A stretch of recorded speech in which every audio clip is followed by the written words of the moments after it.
कामयार ने आयरा से बदला लेने के लिए उसकी नई गाड़ी को जला दिया है, जो गाड़ी आयरा के फादर ने उसे आज ही गिफ्ट की थी। यहाँ गुस्सा, मजबूरी, टेंशन के बीच आयरा का सब्र टूट जाता है। कामयार पर हाथ उठा देती है। आयरा कामयार को थप्पड़ मारकर उसी से गुस्से में उसकी गाड़ी की चाबी मांगती है और कामयार बिना किसी सवाल के दे भी देता है। यहीं पर सो एक इमोशनल पल दिखाता है। आयरा के लिए ये दिन सिर्फ खुशियों के साथ ही नहीं, गम भी लेकर आया था। जिस गाड़ी को उसके पिता ने उसे प्यार से गिफ्ट दिया था, वही गाड़ी अब जल चुकी है और उसके पिता की तबीयत भी खराब हो चुकी है। आज के एपिसोड में हमें गुस्सा, गिल्ट, पछतावा की वो कहानी दिखती है जहां दुश्मनी धीरे धीरे जज्बात में बदलने लगती है। वहीं हॉस्पिटल पहुंचकर आयरा के फादर का इलाज शुरू होता है और धीरे धीरे उनकी कंडीशन स्टेबल होने लगती है। लेकिन यहाँ एक इंटरेस्टिंग ट्विस्ट आता है। इस दौरान कामयार भी वहां पहुंचता है। शायद उसे गिल्ट था। इस पल को देखकर यही समझ में आता है, कामयार को दुश्मनी निभाने से ज्यादा इंसानियत में विश्वास है। दुख और दर्द में भरी आयरा को लगता है कि कामयार उसका पीछा कर रहा है और वहीं पर वह सारा गुस्सा कामयार पर निकाल देती है। आयरा से बेइज्जत होकर कामयार अपने घर जाता है। उसे पहली बार महसूस होता है, उसे ना तो गुस्सा है ना ही अकड़, अगर है तो सिर्फ बेचैनी। उसका ईगो यहाँ कमजोर पड़ रहा है और रिग्रेट हैवी हो रहा है। उसे बेचैन देख उसकी दादी उससे बात करती हैं। कामयार बताता है वह एक लड़की को नहीं जानता है, पर उस लड़की ने उसे थप्पड़ मारा।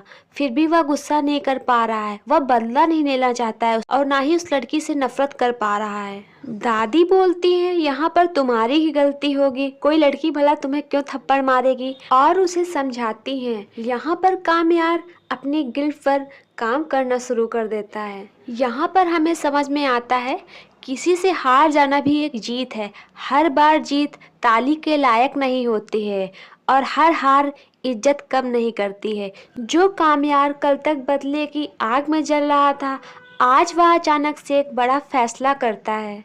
उसने जो आयरा की गाड़ी को जलाया था, वह वही सेम मॉडल 32 लाख की जगह 40 लाख का खरीदता है, क्योंकि यह गाड़ी सिर्फ एक थी जिसे कोई और खरीद रहा था। कामयार का यह फैसला हमें यह दिखाता है कि कामयार को सच में पैसों का नहीं, अब गिल्ट का बोझ था। हॉस्पिटल में वह नई गाड़ी लेकर आता है, जहां दूसरी तरफ आयरा के फादर ठीक होकर अपनी फैमिली के साथ घर जा रहे होते हैं। एक कामयार उन्हें नई गाड़ी की चाबी देने की कोशिश करता है और उनसे बहुत बार माफ़ी मांगता है। वहीं आयरा के फादर का रिएक्शन बिल्कुल नेचुरल होता है। आयरा के फादर कामयार को उनकी फैमिली से दूर रहने के लिए कहते हैं, पर कामयार का गिल्ट उन्हें बार बार पीछे हटने नहीं दे रहा था। आयरा यहाँ पर भी गुस्से में कामयार को बहुत सुनाती है और कामयार बार बार माफ़ी मांगता है। आयरा यहाँ पर कहती है, अगर मेरे फादर यहाँ पर नहीं होते तो मैं तुम्हें दोबारा फिर से थप्पड़ मार देती। कामयार को यह बात बहुत दुख देती है। यहाँ हमें समझ में आता है कि कामयार का पैसा आयरा की फैमिली का नुकसान भर सकता था, पर आयरा की फैमिली को कामयार के द्वारा जो ट्रॉमा मिला वह नहीं भर सकता था। दूसरे दिन आयरा अपने कॉलेज में होती क्लास में लेक्चर ले रही होती है। वहीं आयरा को कामयार उसकी क्लास की विंडो पर दिखता है। कामयार का दिखना आयरा के लिए एक डिस्टर्बिंग सरप्राइज था। वह क्लास खत्म होने के बाद कॉलेज के रेस्टोरेंट में होती है। कामयार वहां पर भी आ जाता है। यहाँ पर भी कामयार आयरा से बार बार माफी मांगता है और बोलता है दोस्त बनने के लिए। वह कहता है तुम मुझे पसंद हो और तुम्हारे पास ना करने का कोई ऑप्शन नहीं है। कामयार चाहता है कि वह उसकी जिंदगी में आ जाए, दोस्त बनकर ही सही। आयरा यहाँ पर बिना कोई उम्मीद छोड़े वहां से चली जाती है। यहाँ नादिल जो आयरा का भाई है वह उसे लेने आ जाता है। दोनों साथ में जा ही रहे होते हैं कि कामयार अपनी गाड़ी को उनकी गाड़ी के सामने खड़ा कर देता है।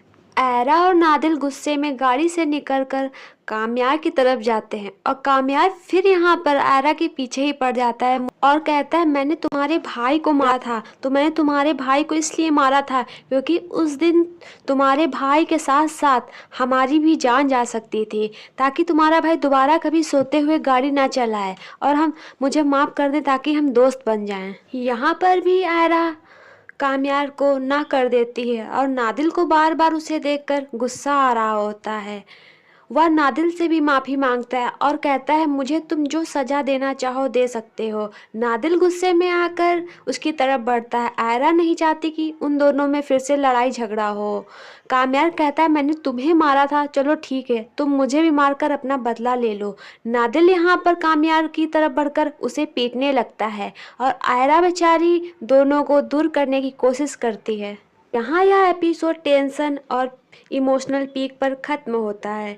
आगे की कहानी का एक्सप्लेन, रिव्यू, एनालिसिस एक साथ देखने के लिए मुझसे जुड़े रहिए। लाइक, सब्सक्राइब, शेयर कीजिए। शुक्रिया।